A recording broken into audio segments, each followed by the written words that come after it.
Of course, the spaghetti monster would be polytheism, and for me as a monotheist, that's a non-issue. For me, believing in God is simply more rational for a more efficient conduct of life, for which you need values, as the religion gives you the framework which makes those values more rigid and which stabilizes the values, which in case of good values is quite positive, but also it can stabilize stupid values and stabilize stupidity if the values are stupid. Thank you, George Floyd, for sacrificing your life for justice. Depending on your goal, values can also be concluded simply by simple observation and logic. We human beings are quite talented looking at patterns, finding out causality. For example, I observe when I hit my thumb with the hammer that this is not pleasant.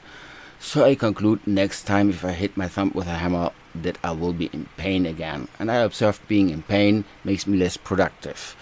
Therefore, I can conclude that hitting another person's thumb will also cause pain in making this person productive. When I want now, generally as a productive society, it would be advisable not to hit the thumbs of your craftsman, or generally speaking, to introduce the value of don't do physical harm, with a framework where the authority is an influential force that can't be replaced by a human being.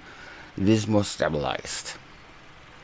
Because if you have an easy problem, then you can re-evaluate or say, okay, the pattern was I used this rule and the result was positive, that you applied on the easy rule. But what if the situation is blurred? For example, let's say the example of comfort killing, how I call it. A person doesn't have any more income because the person got cancelled. From the moment they're canceling the person, for the people that cancel the person, the cancelled person doesn't exist anymore. So what goes after the agonizing, starving to death doesn't touch them. The consequence is blurred. And if you have a framework which is reinforced by an outside force observing, believing in a creator, then you can't look away if your value system is sane. For example, the son of Holocaust survivor Stanley Milgram became a psychiatrist and wanted to describe the psychological workings, how it could come to pass in order to understand and prevent it afterwards. And these experiments had been called the obedience experiments and had been also reproduced several times with the same result. Most famous is known one experiment with the following setting. You had two rooms. In one room will be then an actor and an electric chair dummy. It is not, and the actor will simply simulate a pain corresponding to increasing electric shocks. In the other room is the tested person, who doesn't know that she's the only tested. He thinks that also the actor is also a tested person, who gets money to participate. And next to him are two doctors in coats, which say that they will take over every responsibility, and the test is also only to enhance the possibilities of the human mind for memory. Then the setting was that they said this person, this proband, that he gives the actor, from whom he thought is also a proband, a list of words, and that the actor should repeat it. If he makes an error, he gets an electric shock, and the actor saw simply, okay, now I have to simulate this shock. Then this process will be repeated, and if he either answers wrong or doesn't answer at all, the shock will be increased. And this ended up to 400 volts, whereby the actor had to simulate death at 280 volts, and 65% of the people went up to 400 volts, even if they had to assume that the other person had been dead. this experiment will fail if you are a theist, especially if you're a Jewish theist, because there the two quoted persons which simulated the authority are not the highest authority, and they can't replace God. Then the greater good of learning is not corresponding with the greater good of world peace, which is the goal in Judaism. And also the punishment of not getting paid is not justifiable with the punishment that could come from God if you don't follow the rules. As we have the definition of God that there is no definition, the confession of the belief system is: listen, Jews, God, this thing, one. That's really it. There's only one. No further, no man or with beard, or no, one, a unit. That's it. So for us, and this unit reinforces a value system. So we see from this definition here, we see polytheist with many gods. Then you have kind of monotheism, which is for us polytheistic if you have the dialectic that there is a second power who could confront God, like the devil, or an advisor like the perfect prophet or his personal family. But I understand that those people consider this as monotheism, and if it reinforces a good value system, how can I object? Then we have our image from monotheism up to Okhitheism, so there's from many to approximately one, then really one, then nothing. So for us, atheisms are different religions, because there's different polytheistic religions, different monotheistic religions, and different atheistic religions. For example, if you compare the political ideologically formed religions, there you have the personal cult.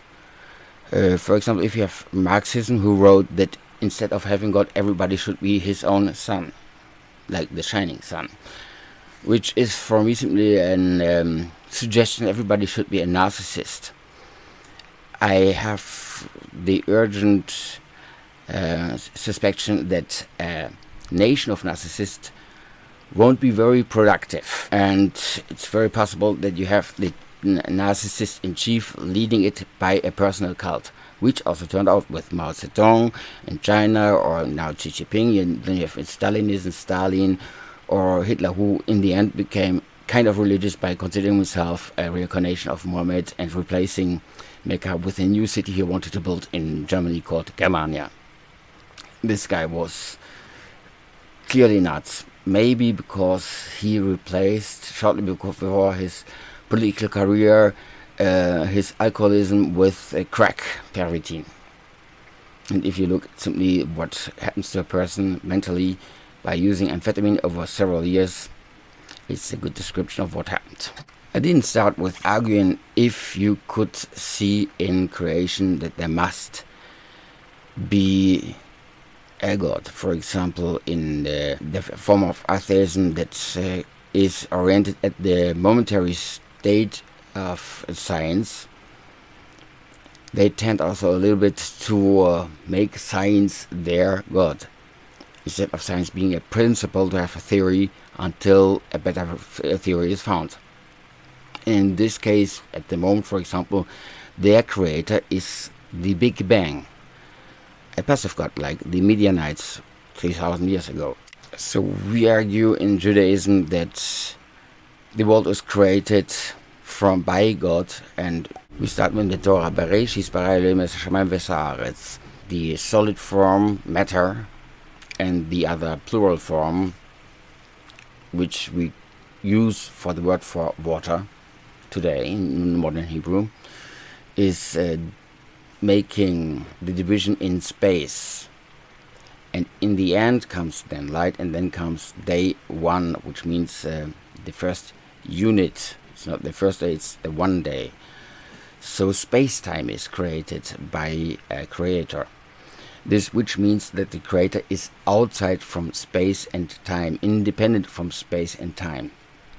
That you see in the tetragram, which is the four letters, which is the verb to be, liot, in the roots with a prefix of future and a suffix of past. So why is this significant for the argument with an atheist? If nature is created by a god, if you can prove it, we are clearly limited from space, that until our skin is our body, not further, and we are limited in time from our biological existence. We don't exist before and after biologically, and therefore also our mind is limited.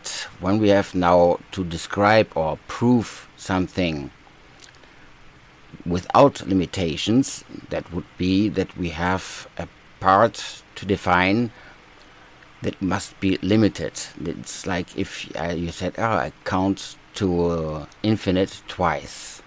Once to the infinite number, then you say which number it is, and another number appears.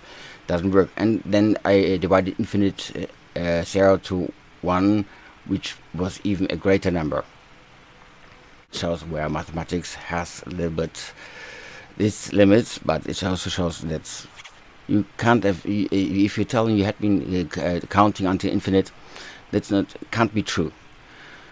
You try to describe something with limited possibilities that is illimited, and therefore telling somebody you can prove that there's a God is in itself a proof that you don't believe that there's a God, which comes for an atheist very convenient. You can prove for anything, but he can. Okay, so in this direction, to believe in God because you want to prove something, this is nonsense, because then you want to prove by the proof that something is improvable, which makes less sense.